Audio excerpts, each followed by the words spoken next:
देवभूमि उत्तराखंड से मैं अपने इस ब्लॉग में आप सभी का हार्दिक स्वागत और अभिनंदन करता हूं। आजकल सितंबर का महीना चल रहा है, अर्थात पहाड़ी हिसाब से असूच का महीना चल रहा है और कुछ फसलें पक चुकी हैं और कुछ पकने के लिए तैयार हैं। इसलिए आजकल थोड़ा काम का बोझ बढ़ गया है और मैं इस समय खेत से कुछ कद्दू लेकर के लौट रहा हूं और सामने के खेत में बूढ़ी घास काट रही है। बूढ़ी, ओ बूढ़ी, चला, घाम हो गया। अब खिरबोज लूँ, खिरबोज।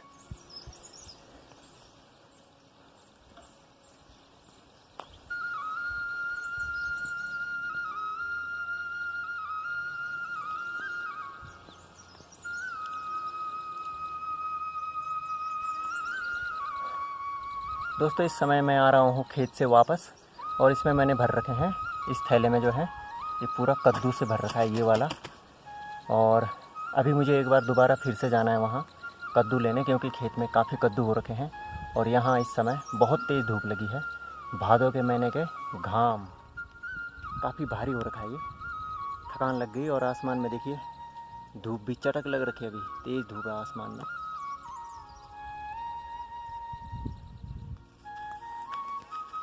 कद्दू से भरा हुआ थैला मेरे पास भारी हो रहा था, इसलिए मैं थोड़ी देर के लिए यहाँ पर रुक गया था और अब मैं बढ़ रहा हूँ अपने घर की तरफ। और लोगों ने सूअर से और अन्य जंगली जानवरों से मिर्चों की रक्षा करने के लिए यहाँ पर कुछ धोतियाँ टांग रखी हैं और इससे जो है हल्की फुल्की रक्षा तो हो ही जाती है।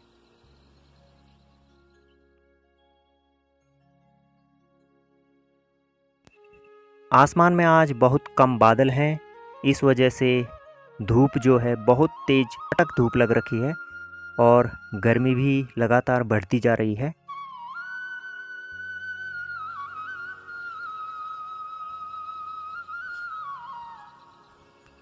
और अब मैं पहुंच गया हूं अपने घर के पास।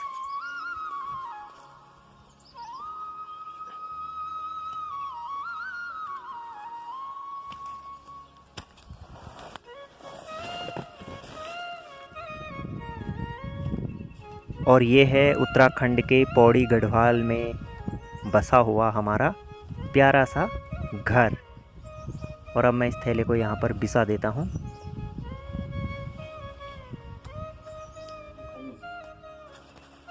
थैले में से इन कद्दूओं को बाहर निकालने में पिताजी मेरी मदद कर रहे हैं, क्योंकि मुझे थकान काफ़ी लगी है रास्ते में चलते चलते। तो इन कद्दूओं को अब हम एक जगह पे इकट्ठा कर रहे हैं।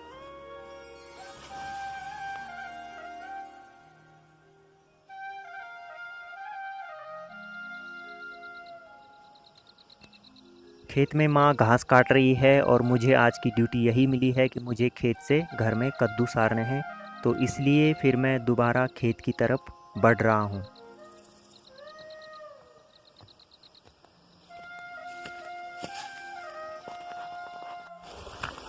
डाली डाली फूलों की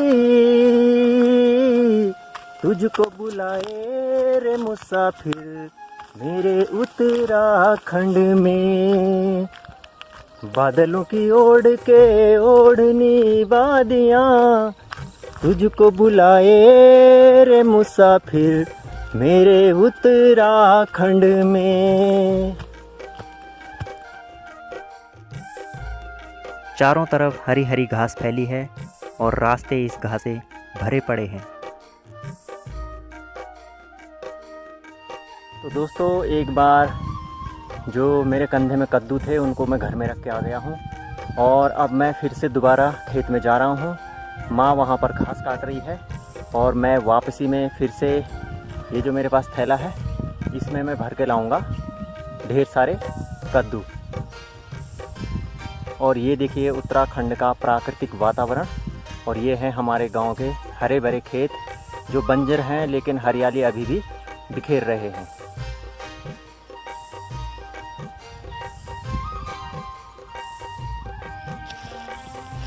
डैडी, क्या करनी चाहिए? हाँ। टिप्पण बढ़ गई कि मार्च। हाँ हाँ हाँ खिरवोस तो सुंगरल खयाली सब है। सुंगरल बैंच गयाल सब खयाली हुई सब खयाली सब। हाँ दादी घाम भी तो होएगा तेज।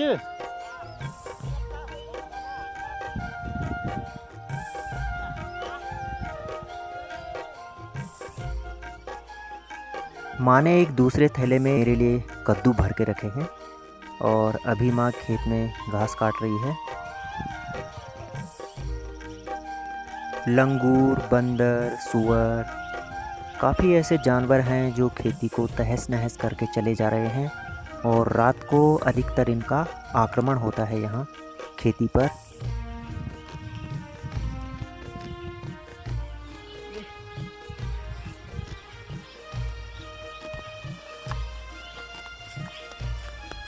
पानी तो ट्यूबवेल में पहले था देख खिरबूज।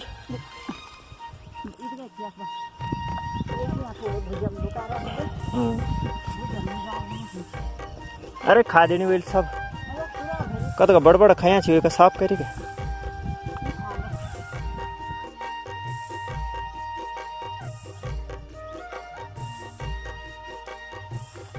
अब इस थैले में एक ही कद्दू आएगा क्योंकि ऊपर से मुझे ये थैला बांधना भी है और जो दूसरा पका हुआ कद्दू है उसको मैं हाथ में ही पकड़ के ले जाऊंगा।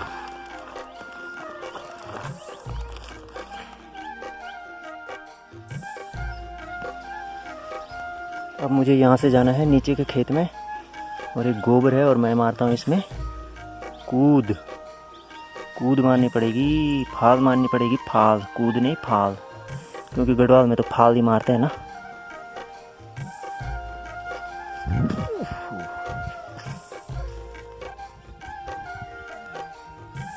इस खेत में सोयाबीन बोए गए हैं जिन्हें हम भट्ट कहते हैं और भट्ट काले रंग के भी होते हैं और भट्ट सफ़ेद भी होते हैं।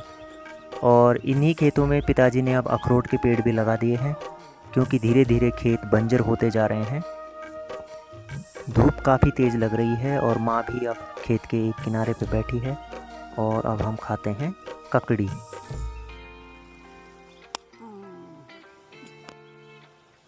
छोटी सी भी।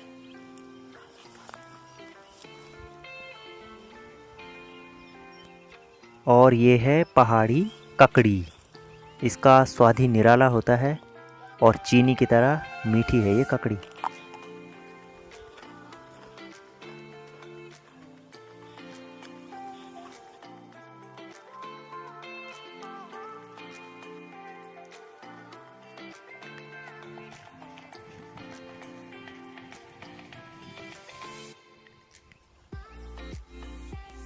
इस समय ठीक समय हो रखा है 11:15 बजे और धूप लग रखी है चटक।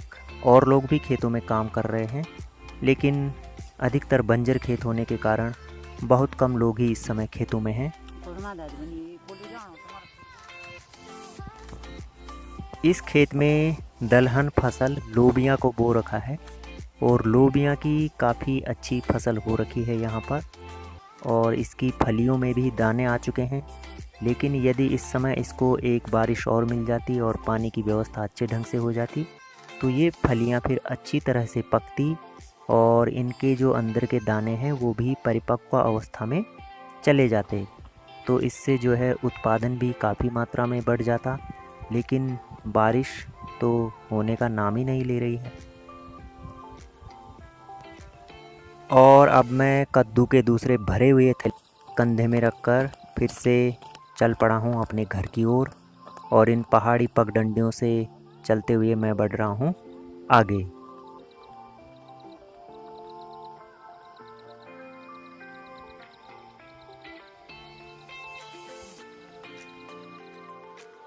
तो दोस्तों ये मैं दूसरी घात ला रहा हूँ और अभी रास्ते में हूँ। यहाँ पर थोड़ी छाया है तो यहाँ पर अच्छा लग रहा है और काफ़ी भारी हो रखा है, जिसको हम गढ़वाली में कहते हैं घर रुएगे, घर रू बिजा घर हुए।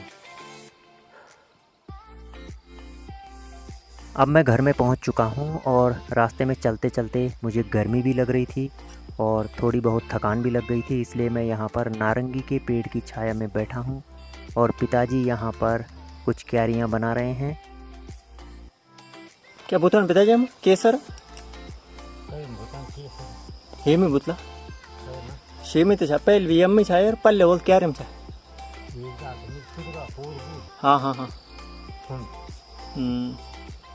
बड़े होने हम केसर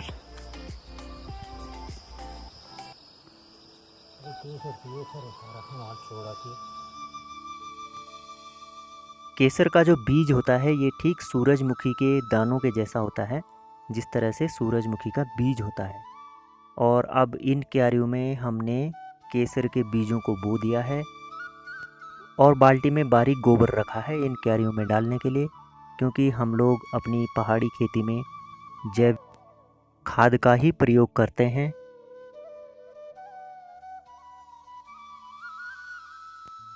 उत्तराखंड के पर्वतीय भाग में यदि केसर की खेती को व्यावसायिक खेती के रूप में अपनाया जाए तो यह एक आमदनी का भी साधन हो सकता है और कृषि के क्षेत्र में नवाचार भी बन सकता है।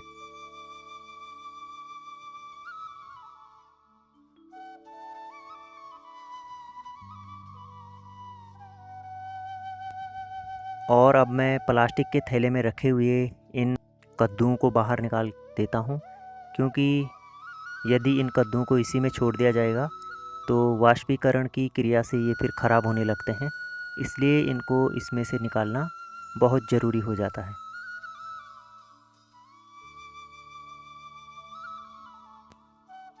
जैसा कि मैंने आपको पहले भी बताया कि यहाँ जंगली जानवर खेती को बहुत ज़्यादा नुकसान पहुँचाते हैं और खेतों में इन कद्दूओं को हमने अभी नहीं लाना था, क्योंकि जब ये पक जाते थे, अच्छी तरह से पीले हो जाते थे, तब हम इनको खेतों से लाते थे।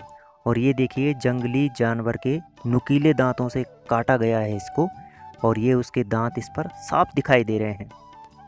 देखने में तो ऐसे ही लग रहा है जैसे कि ये सूअर ने खा रखा हो। और ये एक दूसरा कद्दू है, इसको किसी दूसरे ही जानवर ने खाया है। इसका पता इससे लग रहा है क्योंकि इस पर दांतों के निशान नहीं हैं और इस पर छोटे छोटे टुकड़े हैं। आपको यह ब्लॉग कैसा लगा ज़रूर बताइएगा और अगर आप चैनल पर नए हैं तो चैनल को सब्सक्राइब करना न भूलिएगा। बहुत बहुत धन्यवाद।